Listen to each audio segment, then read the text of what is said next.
What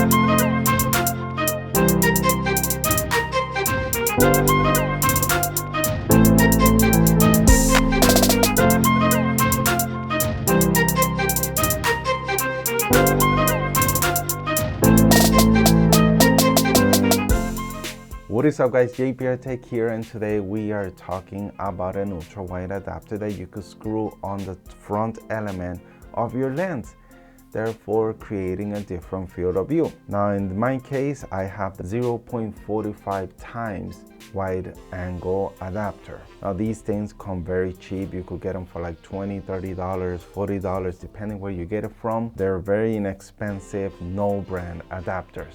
It is a filter thread adapter. You could literally screw this lens on any lens that has a 49mm thread and you will get that 0.45 extended field of view. In my case, I'm going to be adapting it mainly to my Canon EOS M, which has magic lantern, and with all the different raw shooting modes, we have various crops. And we could go anywhere from 1.6 crop all the way to like a 2 or 3 times crop.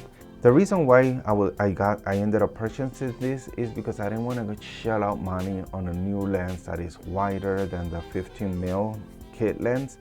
So I just thought, why not try it? It's only like $30 and see if we could get a wider view. And that's the reason for this video. I'm just here to let you know the results that I am getting using a cheapo ultra wide adapter for your lens. Now before we get started with the review, let's just talk about what came in the box. Now since the box is so ugly, it's not even worth opening, I open it up for you. We got inside the box you get this like leather, it's like leather, so it's really nice that it comes with a little pouch for you when you don't want to use the lens. You have a place to tuck it in. Also it comes with a cleaning cloth, of course the caps for both the front and the rear elements. And the front element is actually, it says a 65mm, but actually it's not true. I can screw 62mm ND filters directly to the front wide angle adapter, which that's awesome because all my ND filters, like the black mist filter I have, it's all 62mm. So I was really stoked about that, just awesome. Now the rear one, of course, like I mentioned, is a 49mm thread, so you could screw it to 49mm thread filters such as the Canon's 15 to 45mm that does have a front 49mm thread. Since I am adapting it to that 15mm, it does turn that 15mm into an equivalent of 10mm, I think, if my math is not incorrect. So correct me if I'm wrong in the comment section down below. But anyway, just get a little wider. Alright, another really neat feature that this lens have is that it can turn into a macro lens. There is one lens element that is screwed to the bottom of the actual wide angle lens, and unscrewing it and removing the main body, the main front element, which is a huge piece of glass. I'm using the macro lens adapter only, so if you think I misfocus, you'll be wrong. When I told you could almost literally touch the front glass element, I meant it. I mean, look at this. I'm gonna put my finger, and here I am touching the glass, and here I am touching the subject. So this is pretty macro stuff, guys. Build quality is great. It doesn't shake. There is no shake on it. It's just really nice build, well built. All right, and that's it. And all you gotta do to adapt it to your lens is just screw it on the front element, and there you go. Voila, we have ourselves a wide angle lens, so a 10mm lens. Now I have to admit, this lens can be very front heavy, but on the other hand, it does give you a little place where you could hold it and grip it on your hands to help with balancing the camera well. And since the Canon EOS M doesn't have IBIS and it is super light and small, the more places we have to grab and hold on to, the better stabilized your footage will be. I don't mind the extra additional weight to it, but that's something to keep in mind. Now lastly, let's talk about the most important thing, and that is image quality.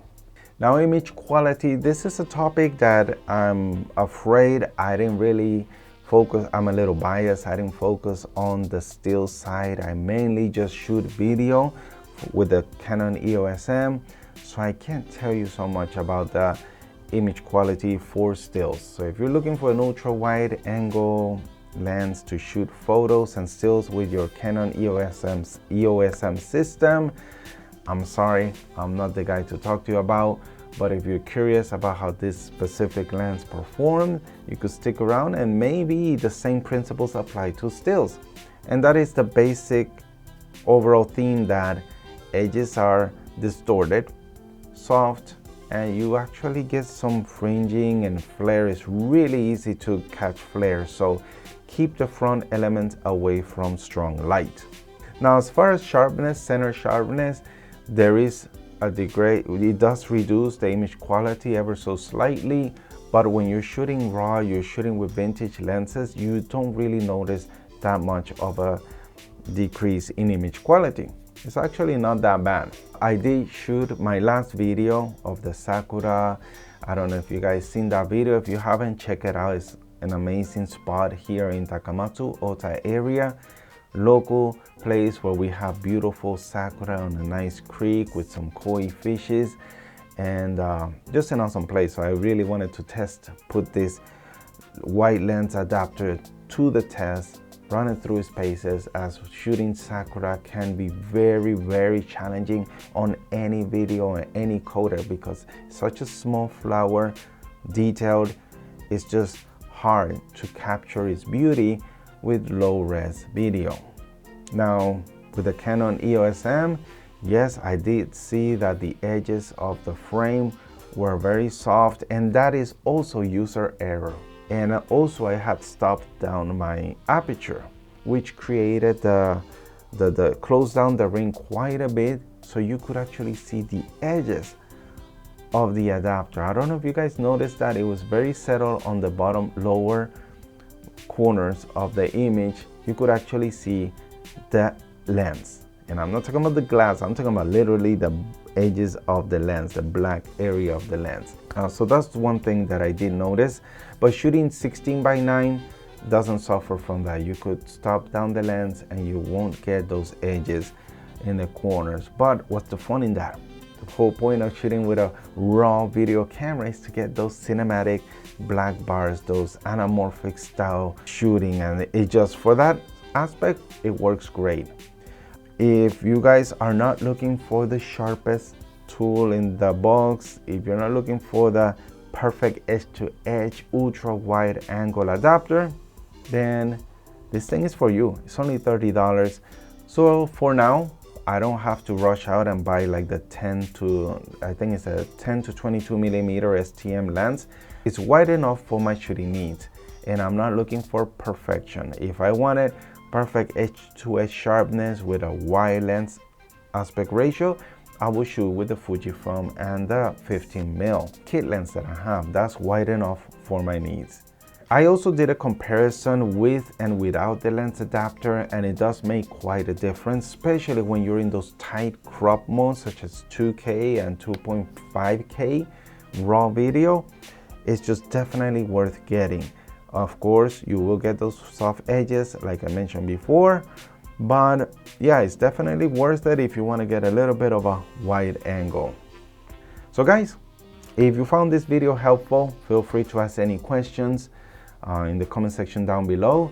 And before you go, I really would appreciate the support, giving me a thumbs up, sharing the video, and subscribing, because I will be shooting more with this ultra, no, it's not an ultra wide. I'll be shooting more with this wide angle adapter lens, so keep an eye out for those videos.